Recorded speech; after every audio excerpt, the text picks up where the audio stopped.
लोकतंत्र बचाओ रैली में उपस्थित हमारे इंडिया अलायंस के सभी हमारे नेतागण, कार्यकर्तागण, पदाधिकारीगण, दिल्ली, पंजाब, बिहार से आए हुए सभी हमारे अभिभावक, बुजुर्ग, माताएं, बहनें और नौजवान युवा साथी, आप सबका इस रैली में हम स्वागत करते हैं। आप सब लोगों का अभिनंदन करते हैं।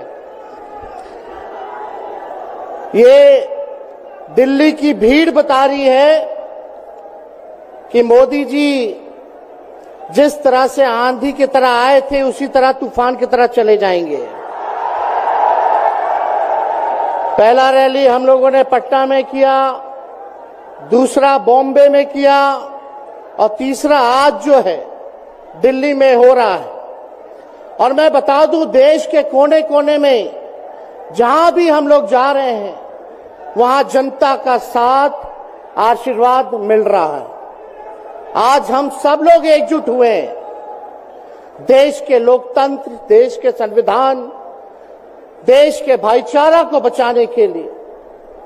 जिस हिसाब से देश में बांटने का काम किया जा रहा है, भाई को भाई से लड़ाया जा रहा है, नफरत की राजनीति की जा रही है, उसलिए हम सब नेता आपकी लड़ाई के लिए हम सब लोग आए हैं और आपकी लड़ाई लड़ रहे हैं। और हम लोग सब लोग चाहते हैं कि इस लड़ाई में आपका साथ मिले, आपका आशीर्वाद मिले और आपका प्यार मिले। जो लोग नारा लगाते हैं अब की बार 400 पार,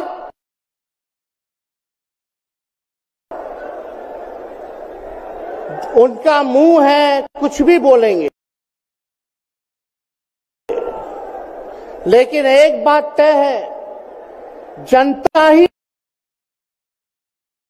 मालिक है, आप मालिक हैं और आपको तय करना है कि देश के शासन में कौन बैठने का काम करेगा।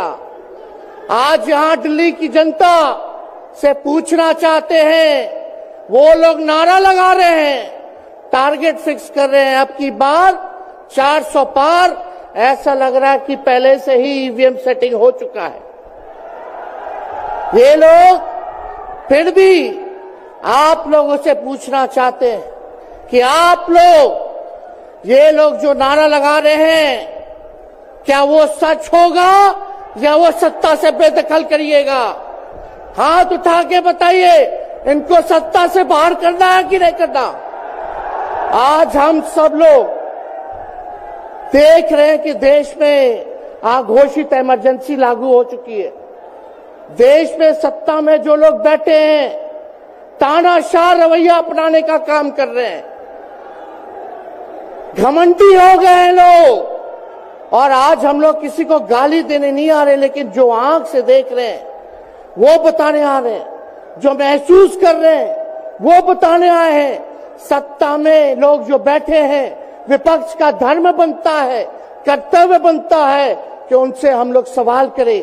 आज मेरा मानना है कि देश में सबसे बड़ा अगर दुश्मन है तो बेरोजगारी है, महंगाई है, गरीबी है। आज यहाँ लोग हैं, नौजवान हैं, नौजवानों से पूछना चाहते, बताओ कितने नौजवान यहाँ जो हैं मोदी जी ने नौकरी दिया? हाथ उठा के बताइए। कोई नहीं मिलेगा। मोदी जी ने कोई नौकरी नहीं दी, सब कुछ जो है प्राइवेटाइज कर दिया। और हम लोगों ने बिहार में जब कांग्रेस लेफ्ट इंडिया अलायंस की सरकार थी, 17 महीने में 5 लाख नौकरी हम लोगों ने देने का काम किया। आज किसान तबाह है, युवा परेशान है, लेकिन किसानों से मोदी जी को मिलने का समय नहीं है। मोदी जी मिलते तो प्रियंका चोपड़ा से मिलेंगे, किसानों से नहीं मिलेंगे। अक्षय कुमार को इंटरव्यू देते थे पिछले चुनाव में, इस बार बिल गेट्स को बुला करके इंटरव्यू देने का काम कर रहे हैं। लेकिन किसानों की समस्या कैसे हल होगी ये नहीं बता रहे। किसानों से उन्होंने पिछले चुनाव में वादा किया था कि उनका आय दुगना करेंगे। आज किसानों पर मोदी जी ने तलवार चलाने का काम किया है, जो हमारे अन्नदाता हैं। इसलिए आप सब लोग हम लोग जब आवाज उठाते हैं, तब मोदी जी और उनकी जो सेल है पार्टी की, उस पार्टी का सेल में कौन है? ईडी है, सीबीआई है, इनकम टैक्स है। लालू जी को तो कई बार सताया गया, मेरे ऊपर मुकदमा किया गया, मेरी मां पर, मेरी बहनों पर, मेरे जीजाओं पर, मेरे पिता के जितने संबंधी थे सब पर केस मुकदमा किया। अभी बिहार चले जाइए, कई हमारे नेताओं पे छापेमारी चल रही है, कई जगह ईटी का रेड चल रहा है, आईटी का रेड चल रहा है, लेकिन हम लोग घबराने वाले लोग नहीं। आज देश में जिस हिसाब से हेमंत सोरेन जी को और अरविंद केजरीवाल को गिरफ्तार करने का काम इन बीजेपी के लोगों ने किया है, तो उनको हम बता दें कि इनके गीदड़ भपकी से हम लोग डरने वाले नहीं हैं। हम लोग संघर्ष करने वाले लोग हैं। और पिंजरे में तो शेर ही को कैद किया जाता है। सब लोग शेर हैं। आप लोगों ने ताकत दिया है, आपकी लड़ाई हम लोग लड़ रहे हैं। कंस राज आप लोगों ने देखा होगा, जब जब कंस को किसी से तकलीफ होती थी, डर लगता था, तब जेल में लोगों को बंद कर दिया जाता था। लेकिन जेल जाने से यहां कोई डरने वाला नहीं है। कितने लोगों को जेल भेजोगे? लेकिन जब जनता जब जवाब देगी, जब वोट का चोट दीजिएगा, तो मोदी जी हाथ मलने का काम करेंगे, सत्ता से बेदखल हो जाएंगे। इसलिए ये अपनी ताकत को पहचानिएगा। सब लोग चुनाव के समय आप सब लोग पोल कीजिएगा, वोट दीजिएगा, लोगों को भी वोट दिलाने का काम कीजिएगा। बीजेपी के लोग झूठ बोलने वाले लोग हैं। ये लोग यूरिया को भी चीनी बना देते हैं, ये लोग गोबर को भी हलवा दे करके परोस देते हैं, ये लोग आंख फोड़ करके चश्मा दे देंगे और फिर बोलेंगे देखो हमने चश्मा दिया। ये झूठी पार्टी है, इसलिए इन पे विश्वास मत कीजिएगा। मोदी जी कहते हैं कि उनका गारंटी मजबूत गारंटी है, गारंटी की बात करते हैं। हम बोलते हैं मोदी जी की गारंटी वैसी ही गारंटी है जैसे चाइनीज माल होता है।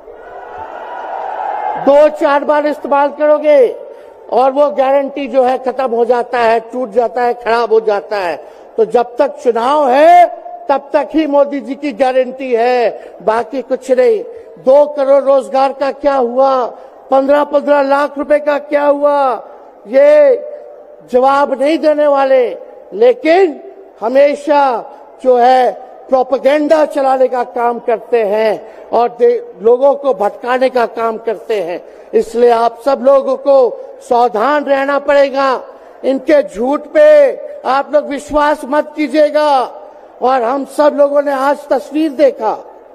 आज तस्वीर क्या देखा कि आज महामहिम राष्ट्रपति जी आडवाणी जी को भारत रत्न देकर के सम्मानित कर रही थी। मोदी जी आडवाणी जी के बगल में बैठे हुए हैं, राष्ट्रपति खड़ा होकर के सम्मानित कर रहे हैं, लेकिन मोदी जी खड़ा भी नहीं हुए राष्ट्रपति के सम्मान में, खड़ा भी नहीं हुए। इससे पहले भी हम लोगों ने तस्वीर देखी कि राष्ट्रपति पीछे पीछे चल रही है, मोदी जी आगे आगे चल रहे हैं। ये हम आप सब लोगों को बताना चाहते हैं कि इनका संविधान पे कोई विश्वास नहीं है। ये लोग नागपुरिया कानून को लागू करना चाहते हैं, आरएसएस के एजेंडे को लागू करना चाहते हैं। इसलिए ज्यादा कुछ ना कहते हुए एक आंकड़ा हम जरूर बताना चाहेंगे।